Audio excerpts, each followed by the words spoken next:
오늘 우리에게 주신 하나님의 말씀은 고린도전서 1장 22절에서 29절의 말씀입니다. 신약성서 264면입니다.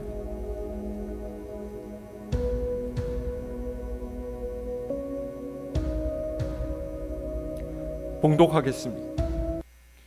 유대인은 표적을 구하고 헬라인은 지혜를 찾으나 우리는 십자가에 못 박힌 그리스도를 전하니 유대인에게는 거리끼는 것이요 이방인에게는 미련한 것이로되 오직 부르심을 받은 자들에게는 유다인이나 헬라인이나 그리스도는 하나님의 능력이요 하나님의 지혜니라.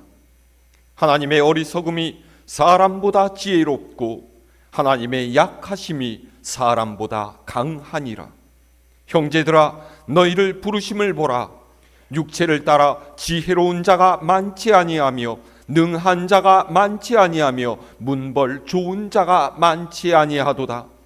그러나 하나님께서 세상에 미련한 것들을 택하사 지혜 있는 자들을 부끄럽게 하려 하시고 세상에 약한 것들을 택하사 강한 것들을 부끄럽게 하려 하시며 하나님께서 세상에 천한 것들과 멸시받는 것들과 없는 것들을 택하사 있는 것들을 패하려 하시나니 이는 아무 육체도 하나님 앞에서 자랑하지 못하게 하려 하심이라. 아멘. 지난 주간에 우리는 대통령의 파면 소식을 들었습니다. 누군가에게는 안도와 기쁨의 소식이었고 또 다른 누군가에게는 비통과 낙심의 소식이었을 것입니다. 저 개인적으로는 무엇보다 부끄럽고 안타까운 마음이 들었습니다. 탄핵에 의한 대통령의 파면은 이번이 두 번째입니다. 이 말은 지난 대통령 탄핵 이후로도 우리 국민의 정치의식이 그렇게 발전하지 못했다는 것을 드러내는 것이기도 해요. 한 나라의 수장으로 맞지 않는 미성숙한 이를 대통령으로 뽑아서 그 고생을 했었던 지난날의 역사에서 교훈을 얻지 못하고 또다시 이런 결과를 맞이하게 되었다는 것은 국민 모두가 반성하며 생각해 볼 문제가 아닐 수 없습니다. 게다가 이번 일로 이 나라가 오른편, 왼편, 편가르기를 하면서 나뉘어져 있지 않습니까? 그렇게 편가르기를 하는 이들도 문제지만은요, 그에 휩쓸려 가는 사람들도 문제입니다. 특히 우리 그리스도인은 이런 일을 더욱 주의해야 합니다. 그리스도인이라면 세상의 가치 판단을 따르는 것이 아니라 하나님의 뜻을 생각해야 하지 않겠습니까? 세상 사람들이 그러하듯이 정치색과 지역 감정에 사로잡히고 내가 누리게 될 경제적인 이익만을 생각해서 지도자를 선택할 것이 아니라 어떤 이가 바른 역사 의식을 가졌는지 성숙한 민주적인 사고를 가졌는지를 잘 살피고 하나님의 뜻에 걸맞는 지도자가 누구인지를 분별할 수 있어야 합니다. 국민을 무시하고 자신이 가진 권력을 휘두르며 교만과 탐욕을 행하는 어리석은 지도자가 다시는 생기지 않도록 우리 함께 스스로를 성찰하며 기도해야 할 줄로 믿습니다.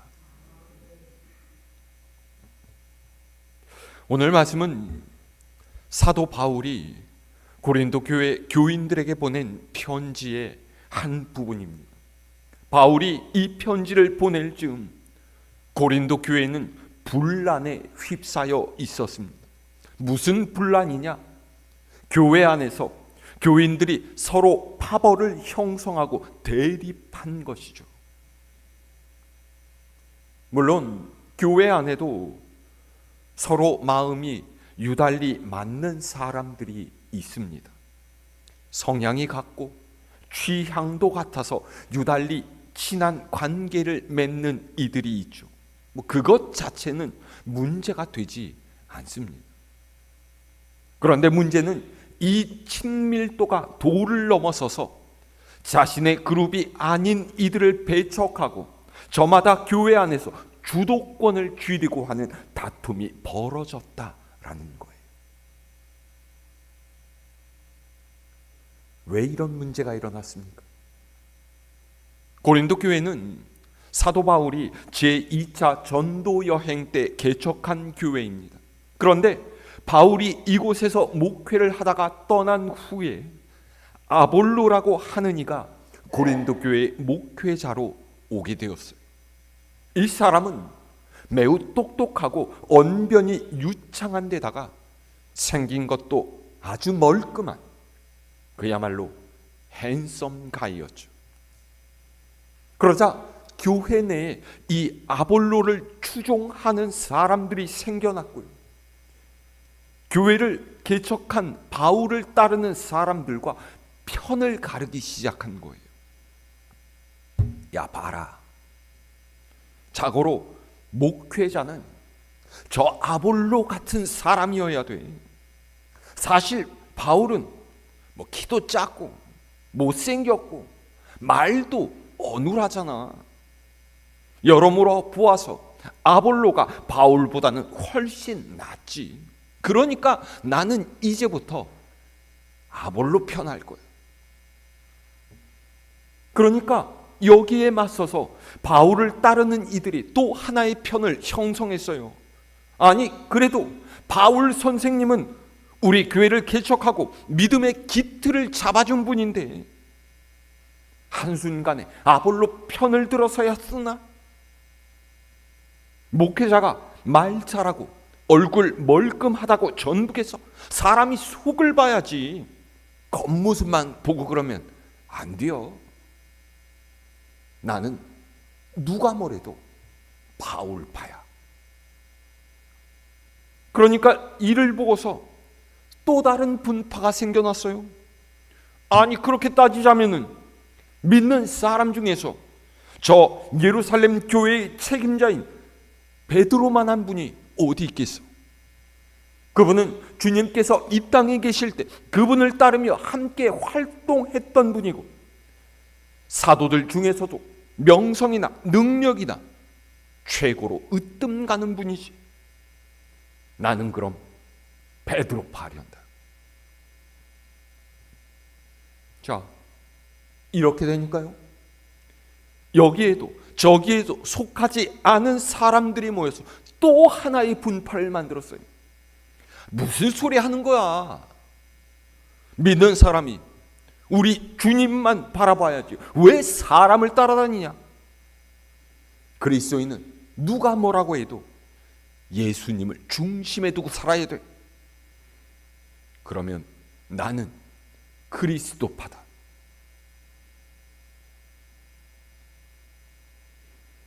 아주 난리가 났어요. 대파, 쪽파, 양파, 온 파들이 그냥 다 모였습니다. 그리고 교회에서 누가 더 낫냐, 어떤 게 맞느냐 서로 다투면서 싸움까지 일어나게 된 거예요. 이런 상황을 고린도 교회 교인인 글로에라는 사람이 바울에게 전했고요. 바울이 이런 문제를 해결하기 위해서 오늘 말씀을 적어 보낸 거죠. 자, 바울이 뭐라고 하고 있느냐? 오늘 말씀 22절에서 24절까지 함께 읽어볼까요? 시작. 유대인은 표적을 구하고 헬라인은 지혜를 찾으나 우리는 십자가에 못 박힌 그리스도를 전하니 유대인에게는 거리 끼는 것이요 이방인에게는 미련한 것이로되 오직 부르심을 받은 자들에게는 유대인이나 헬라인이나 그리스도는 하나님의 능력이요 하나님의 지혜니라. 아멘. 유대인은 표적을 구하고 헬라인은 지혜를 찾는다라는 말이 무엇입니까? 유대인들은요, 늘 하나님의 기적적인 사건 보기를 원했던 사람들이에요. 왜요? 이스라엘 민족이 여호와 하나님을 섬기는 것은요, 그들이 이전 역사에서 체험한 하나님의 놀라운 기적들을 보았기 때문이에요. 그들이 애굽에서 종살이하며 고통의 시간을 보내고 있을 때 하나님께서는 애굽에 10가지 재앙을 내리시고 홍해를 가르는 놀라운 기적으로 그들을 애굽에서 건져내셨죠. 광야에서 만나와 메추라기로 그들을 먹여 살리시고 반석에서 물이 솟구치게 하셔서 그들의 목마름을 해갈하셨어요. 가나안으로 진격할 때 그 견고한 여리고성이 손 하나 대지 않고 무너지도록 하셨고요. 엘리야 선지자와 바알 선지자들이 맞선 갈멜살 대결에서는 하늘에서 불을 내리셔서 그분께서 참 하나님이심을 보여주셨죠. 그래서 이런 역사 속에서 살아온 유대인들은요, 예수님께도 하늘의 표적을 보여주시기를 원했어요. 당신이 정말로 하나님께서 보내신 분이시고 당신이 진짜로 메시아라면은 그걸 우리에게 증명해줘. 놀라운 하늘의 기적 하나만 보여주십시오. 그랬던 거죠. 그들은 눈으로 볼 수 없는 것은 믿지를 않았습니다. 눈에 보이지 않는 하나님을 믿는다고 하면서도 정작 실제로는 눈에 보이는 것을 믿음의 근거로 삼고 있었다라는 거예요. 자, 이에 비해서 헬라인은 지혜를 찾는다라고 했습니다. 이 말은요, 그들이 논리적인 사고를 기반으로 하나님을 이해하려고 했다라는 거예요. 우리가 알다시피 아리스토텔레스, 플라톤, 소크라테스 등 유명한 철학자들은 전부 다 그리스 출신 아닙니까? 그들은 이성과 철학에 집착했습니다. 논리에 맞게 증명할 수 있어야만 그것을 진리라고 인정했다라는 거예요. 그런데 그리스도인들이 말하는 복음은 어떻습니까? 그들의 이성으로는요, 절대로 받아들일 수가 없는 이야기예요. 하나님이 사람이 되어서 땅에 내려왔고 또 사람의 손에 죽임을 당했다라는 것은 그야말로 말도 안 되는 이야기입니다. 그들에게 신이란 영생불사, 절대로 죽지 않는 존재이고요, 전지전능한 능력을 가진 존재예요. 그런 신이 자신이 죽음으로써 구원을 완성했다라는 것은 전혀 이치에 맞는 이야기가 아닌 거죠. 그래서 바울이 23절에서 뭐라고 해요? 믿는 이들이 전하는 십자가에 못 박힌 그리스도는 유대인이나 헬라인이나 받아들일 수가 없는 말이라는 거예요. 영광과 존귀의 메시아가 사람들의 죄값을 치르기 위해서 죄수의 형틀인 십자가에 달려 죽었다라는 것은 율법을 따르면서 우리는 하나님의 선택받은 민족이라는 자부심 속에 살아가던 유대인에게는 너무나 불편한 이야기이고요, 이성을 판단의 기준으로 삼는 헬라인에게는 어리석게만 들리는 이야기라는 것이죠. 그런데 24절 보세요.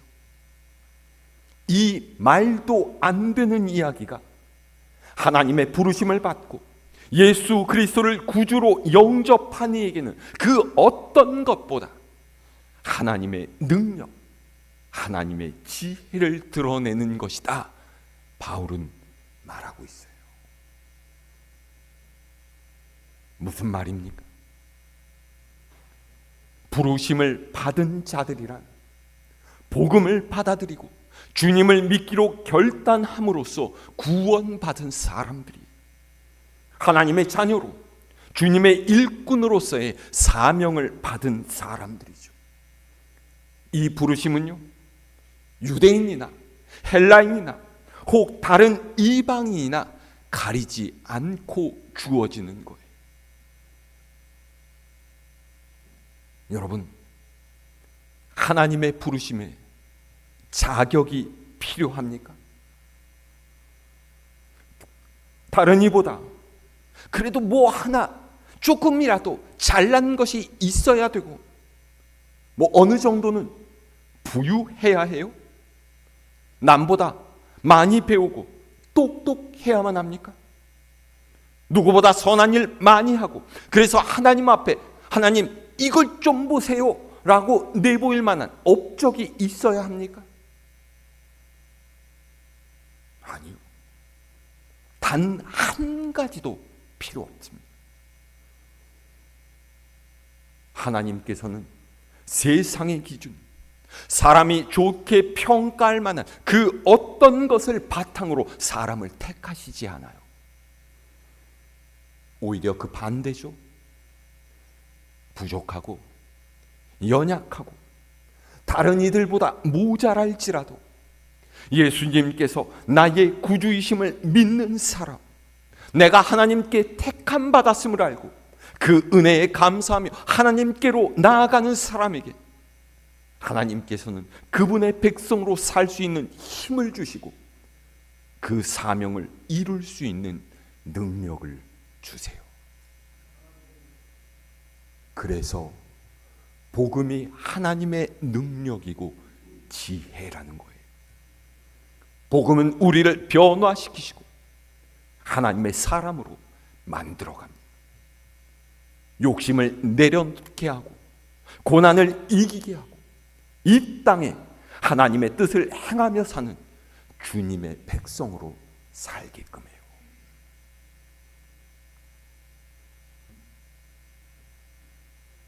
동의하십니까? 그런데 우리가 이 말에 고개를 끄덕이면서도 사실 우리 안에는 불안함이 있고 두려움이 있습니다. 그래서 세상과 하나님 사이에서 늘 갈등해요. 말씀대로 살아야 한다라는 것을 알지만은 그래도 정말 괜찮을지 걱정스러워하죠. 믿음만으로 살다가 내 삶이 힘들어지고 어려워지고 손해보다가 망하는 것은 아닌지 염려스럽습니다. 그래서 어떻게 해요? 한쪽 발은 하나님께 걸치고 한쪽 발은 세상에 걸치고 상황을 보면서 이쪽 저쪽 옮겨 다니는 거예요. 양다리. 어느 때는 그리스도인처럼 살다가 또 어느 때는 세상의 사람인 척하면서 내 삶에 손해보지 않는 정도로 내가 감당할 수 있을 정도로만 하나님을 섬기면서 하나님께서는 내 상황 이해해 주시겠지, 이렇게 스스로에게 면죄부를 주고 있는 거죠. 그런데 여러분, 그런 것은 진짜 믿음의 삶이 아닙니다. 바울이 뭐라고 하고 있어요? 자, 25절의 말씀 읽을까요? 시작. 하나님의 어리석음이 사람보다 지혜롭고 하나님의 약하심이 사람보다 강하니라. 아멘. 하나님의 어리석음이 사람보다 지혜롭고 하나님의 약함이 사람보다 강하다라는 말 무슨 뜻입니까? 하나님의 뜻을 따르면 세상의 문제는 걱정할 필요가 없다라는 거예요. 문제는 질의 겁을 먹고서 말씀대로 살지 못하는 너희의 연약함이라는 것이죠. 말씀대로 행하면 하나님께서 책임지실 텐데 그렇게 해보지도 않고 미리 세상 앞에 무릎 꿇어버리는 너희의 작은 믿음이 문제라는 것입니다.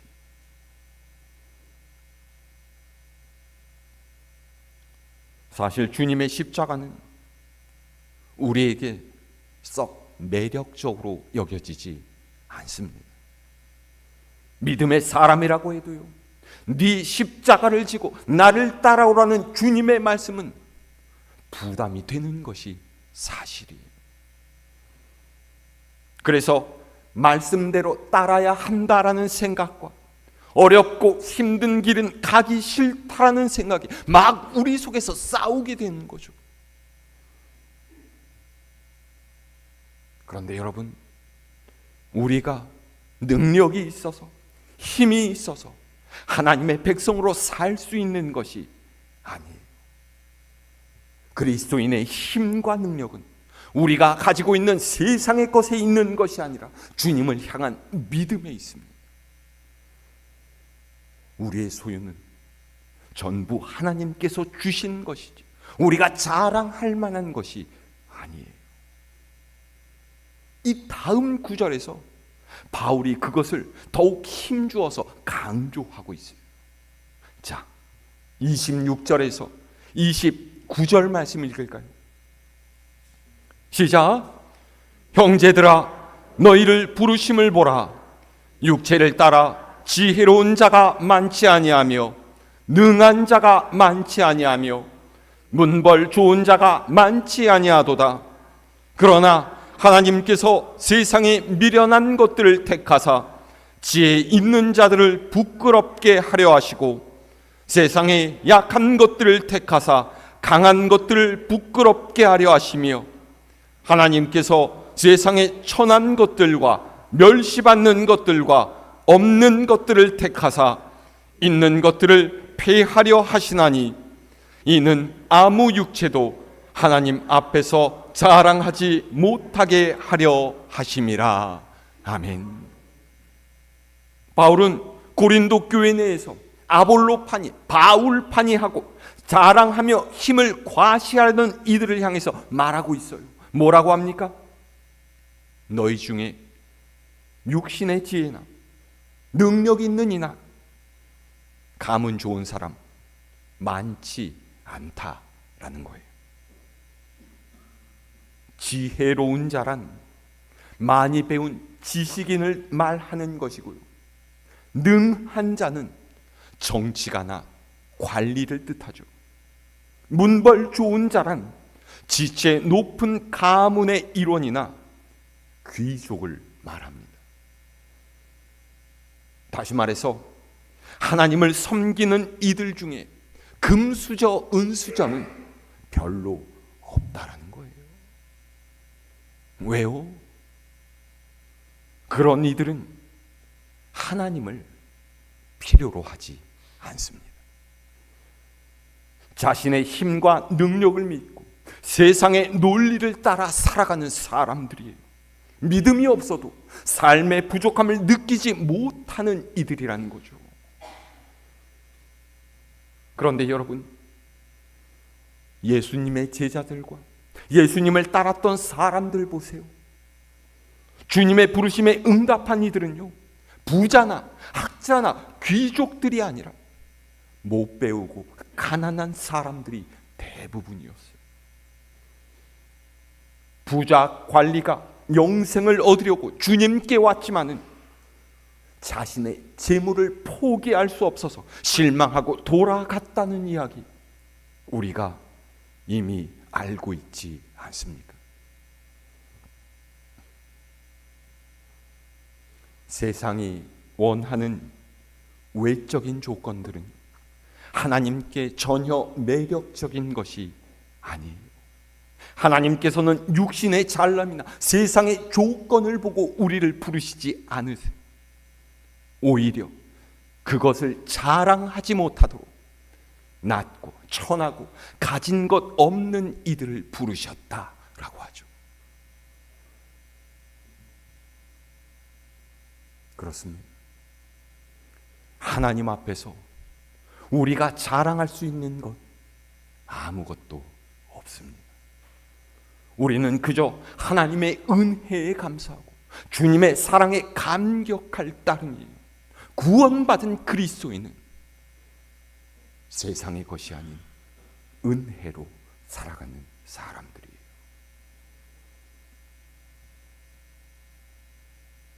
그래서 결론적으로 바울이 이 말씀을 통해서 고린도 교회 교인들에게 이야기하고자 하는 것이 무엇입니까?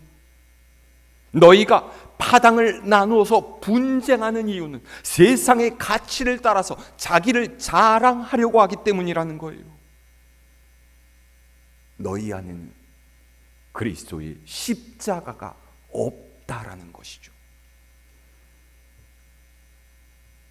마음속에 십자가가 없는 성도는 교만하게 되고 자랑하게 됩니다. 주님보다 자기 자신을 내보이려고 하고요. 그러다가 힘을 휘두르고 분란을 일으키게 돼요. 대통령이라고, 국회의원이라고, 부자가 되고 명예를 얻었다고 자랑할 것이 아닙니다. 세상의 주인이신 하나님, 우리에게 모든 것을 주신 하나님을 모르고 자랑을 일삼고 교만의 자리에 앉으면 결국 망하고 말아요. 우리 주님의 십자가는 섬김이고 순종입니다. 주님의 십자가는 사랑이고 낮아짐이에요. 낮아지려고 하지 않기 때문에 문제가 생기는 것이고요. 용서하고 사랑하지 않기 때문에 싸움이 일어납니다. 그래서 주님의 십자가를 올바르게 알고 그 십자가를 우리 마음에 두어야 돼요. 그것이 하나님께서 기뻐하시는 바른 믿음의 사람으로 사는 길입니다.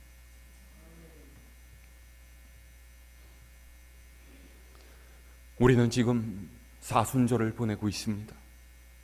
이제 다음 주일이면 예수님께서 예루살렘 성내로 들어오신 종려주일이고요. 예수님께서는 고난의 한 주간을 보내신 후에 십자가에 못 박히시게 됩니다. 주님의 고난을 생각하면서 마음속에 주님의 십자가를 품고 살아가는 여러분들 되시기를 바랍니다. 내게 있는 물질, 힘, 권세, 자녀들, 그런 것들을 자랑하는 것이 아니라 오직 우리를 구원하신 주님의 십자가, 그 하나님의 은혜를 자랑하는 여러분들 되실 수 있기를 바랍니다.